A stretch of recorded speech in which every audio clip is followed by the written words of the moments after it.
As we discuss bondings, understanding electrons will become more and more important. So here's some background information. They were discovered by J. Thomson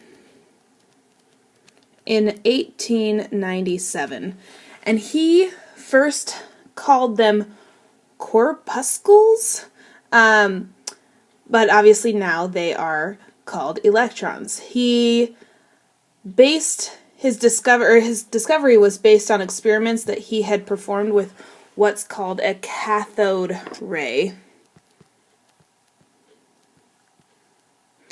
And if you want to see what one of those looks like, you can Google search that. But he used the cathode ray and basically to figure out some information about electrons. So he determined that atoms are not indivisible. So that means that atoms can be broken apart and put together. Basically, the electron also has a unit of charge. So it has a negative charge. It's also responsible for electrostatics. So electrostatics, there should be an E in there, is just like what you would think of in terms of static electricity.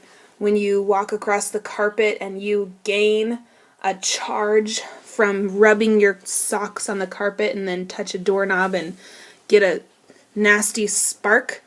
Same thing. So electrostatics would be the giving or receiving charge, or electrons. Electrons are also the carrier of electric current.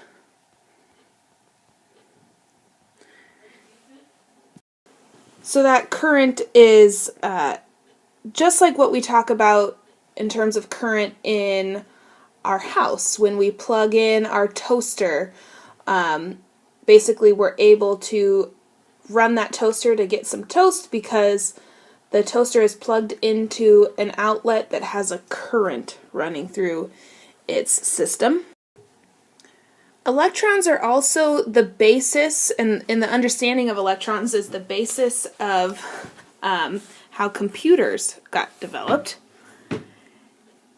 And we were able to develop some solid-state electronics, so if this means much to you, different hard drives through its behavior through semiconductors. And so if you've heard about semiconductors,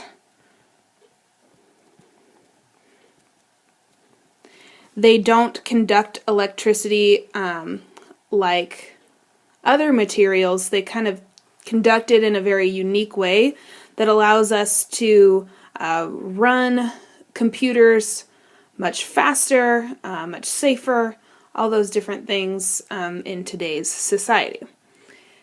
It's also the first particle to be observed showing wave-like properties. And that led to what's called quantum mechanics. And if you take physics, especially AP Physics, you'll learn more about quantum mechanics.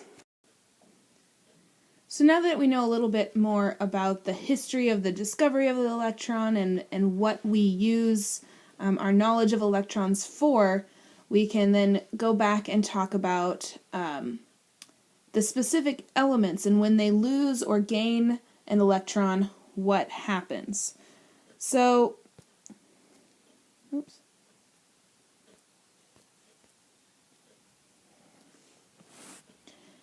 what happens when an element gains an electron?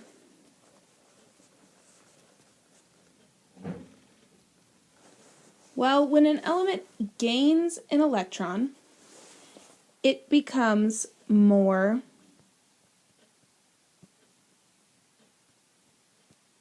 negative. Because remember, an electron has a negative charge. So, if an element gains an electron, it does that because it wants to be more like a noble gas. It wants a full valence shell, a full outer shell of electrons. And most of the elements that will do something like that are on the right-hand side of the periodic table. So those would be elements like oxygen, fluorine, chlorine, sulfur, bromine, all those sorts of elements that want an extra electron or two and decide to hopefully be more like a noble gas. So when an element gains an electron, the name of it would be an anion. So that means that it's usually a nonmetal,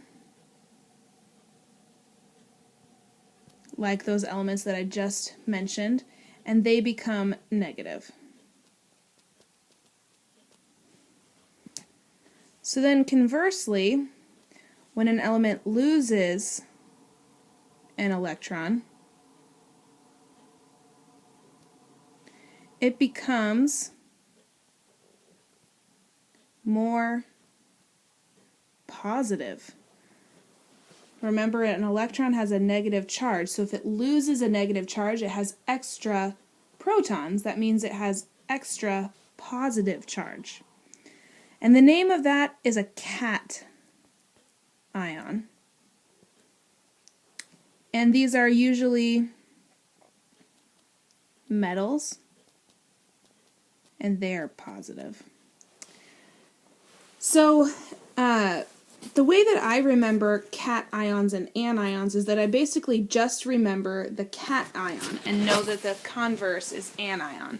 And the way that I remember cation is that cation has this T in it here that looks like a plus. So I usually write it like this: cat, make my plus really obvious, ion.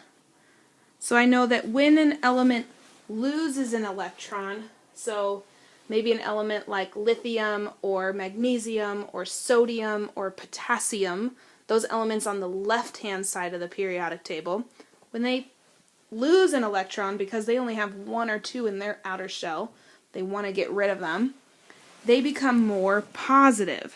So I remember this plus in the cation word when I think about that it becomes more positive. And I remember that anion is just the opposite. It becomes more negative, just like it says up here. So this information helps you predict or label elements when they go through an ionic bond. So we have different types of bonding, and this is good for ionic